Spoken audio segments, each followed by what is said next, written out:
does not sum up how I feel and how you probably feel. You want to stay in your PJs, stay under the blanket this morning. Well, a lot of kids get to do that this morning. A lot of 2-hour delays here. And thank you for waking up with us. A lot of you I know also up late for the game. We'll have the details on how that all went down this morning. That's right. Fighting Irish coming up just a little bit short in the College Football National Championship. So we're going to check back in with Dominic Miranda, who is in Atlanta. We'll check in with him about 6:45. But we also want to tell you about President Trump signing a number of executive orders shortly after taking office. We'll break all of that down and the impact coming up at 6:15. But a weather alert day, as we've been talking about, those frigid temperatures, and then again those school delays. Yeah, by the weekend, this is just going to be a bad memory. But we're in the middle of the memory right now, and again, we have over 200. We'll get the exact number for you because it keeps going up in just a few minutes. I would say this, just check right now to see if you have a school delay, if you've not been notified by a text by your school, because we have had some of these, in fact, a lot of these that have come in overnight. So it's cold outside. This is a live look at Carmel where it's only 4 degrees this morning with a sub-zero wind chill. Some of you have had a few snow flurries that have got caught up in this gusty wind and been blowing around. None of this is really sticking on the ground, but it's a reminder it is one cold day. In fact, we don't really need a reminder, just stick your head out the door. But how about this? I haven't seen anything like this in many years, where there are cold weather advisories from basically Canada all the way down to Dallas, to Jackson, Mississippi, to portions of Georgia, and winter storm warnings from Houston all the way into the panhandle of Florida, into the South Carolina. What a day we have out there. But let's talk specifically about us with a cold weather advisory now throughout the state until about 10 o'clock tomorrow morning. So we've got another 24 hours plus, about 28 hours of this cold, and then things will start to change. Right now, though, it's very cold. We've gone from 7 in about 20 minutes to 4. That's our current temperature now. 4 in Indianapolis, Greencastle, 7 in Muncie, 9 in Shelbyville, and 3 in Kokomo. So we are taking that hard turn down. We may cool down a few more degrees this morning. It feels like 15 below zero out there. Certainly this is frostbite weather if you have exposed skin. Now we're going to stay in the single digits all day, but plus we're going to have below zero wind chills all day as well. So that's why we're calling this a weather impact alert through Wednesday at 10 a.m. with these wind chills 10 below to 20 below zero. So dress in layers, limit your outdoor time, and keep in mind that we have a lot of school delays and now closings too, Lindsay, like Frankfort Community has decided to close this morning. And you need to plan for extra time if you're going through the North Split, right? Yeah, well, it makes sense. It's just not going to warm up today. No, I mean, what's out there now, the daylight hours, it's going to be weird, but it's just not going to make a difference. Hey, real quick, wanted to hit on this incident here at the North Split. This is involving a FedEx truck. This is I-70 westbound, that ramp to I-65 southbound here at the North Split. You see that is blocking the right travel lane, so all traffic is getting by in just one lane, and it all condenses right there as they kind of block that lane as it all merges together in those collector lanes. This is what the backup is now starting to look like if you're trying to merge from I-70 westbound to 65 southbound there at the North Split. Right now, that is creating about a 3-minute delay, so it is improving a little bit, but as traffic starts to pick up, I anticipate this continuing to cause issues, so we'll keep you updated with that delay. Guys? And just a reminder, extended exposure to these sub-zero temperatures can be dangerous. That's why the Washington Park Family Center is open right now if you or someone you know needs a warm place to stay. It'll stay open until tomorrow night. We have an entire list of warming shelters on WTHR.com if you'd like to check that out. Also, the brutal cold temperatures can be tough to deal with, especially for your equipment in your home. Yeah, but there are still some things that you can do to protect your home, even though the cold weather has already moved in, especially if you want to avoid an emergency call for repairs. So we tagged along with Williams Comfort Air while they were responding to a call about a furnace problem. Technician Eric Fernandez says the first place to start is checking your furnace filter. That's the biggest thing, because if they start plugging up or they're too restrictive, they can prematurely shut your furnace down, and then you're calling us. So also make sure to close doors and the garage to prevent frigid air from getting inside and kicking your furnace into overdrive. And also check those faucets if they're on an exterior wall. Open the cabinet doors to allow warm air to get to those pipes. And regularly scheduled maintenance appointments can also help find those issues before they become a problem. Remember, you can always take WTHR with you on the go with the WTHR weather app. Download that right now for free. It's available wherever you purchase your apps. Well, we do have an update this morning in a case of a woman being allegedly murdered by her husband in Indy. 13 News is now learning that the woman taught at a former IPS school.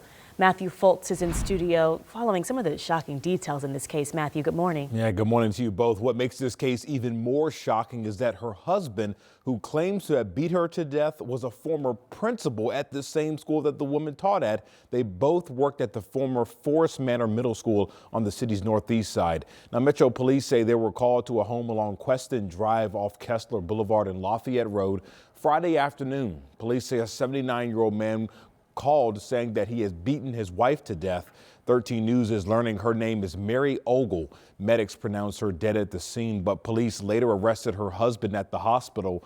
Our Chase Howell actually spoke to a family member over the phone who says Ogle and her husband loved one another very much. They also say right now both families are united during this time. And of course, you know, everyone is pretty much in that neighborhood as well is shocked by what happened. You'll hear more from those neighbors coming up at 6. Meanwhile, the 79-year-old who is under arrest for murder, we're still waiting to see when that court appearance will be filed and when those official charges will be filed. Of course, once we learn more, we'll pass that along to you. All right, Matthew, thank you.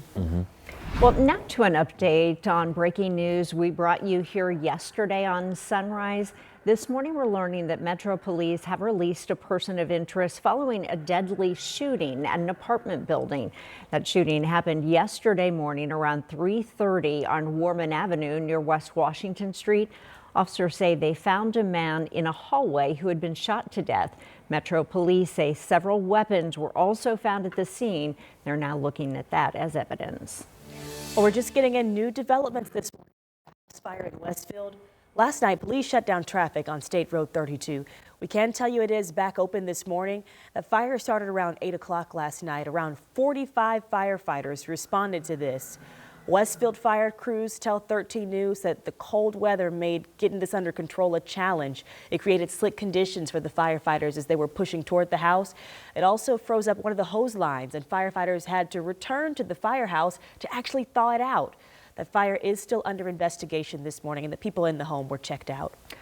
Well, coming up on 6:08 new this morning, attorneys for the man convicted of murdering 2 teenagers in Delphi say there are at least 4 big mistakes made in this case that they say should be enough to overturn his conviction. Yeah, overnight, our 13 Investigates team got a copy of the information that was filed late last night.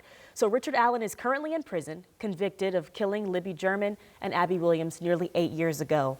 Last night, his attorneys filed a motion to correct these so-called errors. They say those errors, which include newly discovered evidence about detailed confessions supposedly made by another person, a confession they say that fits with new testimony at trial about how the girls died. The defense also says Allen was moved to a state prison for safekeeping without attorneys on his side and without a hearing. So the defense also says that the state allowed false evidence related to a white van that investigators say drove by while Allen was committing the crime.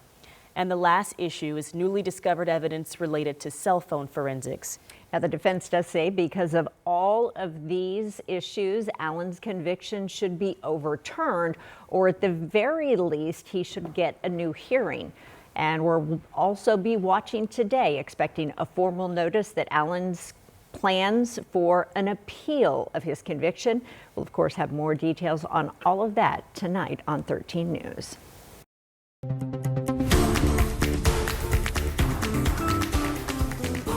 Well, the Colts defense was one of the big reasons the team failed to win the AFC South and missed the playoffs again this year. So this morning, the team reportedly has chosen a new defensive coordinator known as the Mad Scientist.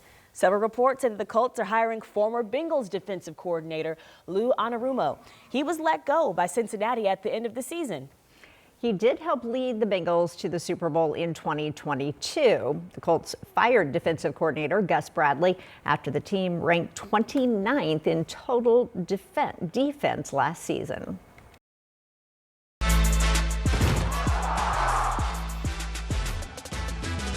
Well, the college football season officially over. Two traditional powerhouses had a shot at the national title. Of course, not the one we necessarily wanted to walk away with the win. Yeah, it wasn't the home team this time. Ohio State beat Notre Dame with 34-23. So Notre Dame, was seeking its first title since 1988. But the Fighting Irish just couldn't fight that long and make it happen. So coming up at 6:45, Dominic Miranda walks us through the significant moments of the game. Maybe if you didn't stay up all night to finish that one, but it was a good one, Chuck. Good morning. Yeah, it was a good one, and the Irish just had an incredible year. Hey, folks, we have literally hundreds of school delays. The most recent coming in, Brebeuf Jesuit at 1 hour, Cardinal Ritter 2 hour, Burge Terrace e-learning this morning. And the reason why, it is so cold and it's going to stay that way. By 7 o'clock, we'll drop to 6. We're at 4 now and we'll bounce back there about 9. Our afternoon high just 7. But check this out. The wind chills all well below zero, from 10 to 20 below zero around the state today. It will change. It will get better. That's coming up in my 7-day outlook in just a few minutes. Well, new this morning, 2 Americans are headed back to the States after years-long negotiation with the Taliban. At 6:15, we break down the deal and what the other side is getting in exchange. And this morning, a flurry of executive orders signed by President Trump right after he takes office. We'll give you a quick look at the changes that could be made.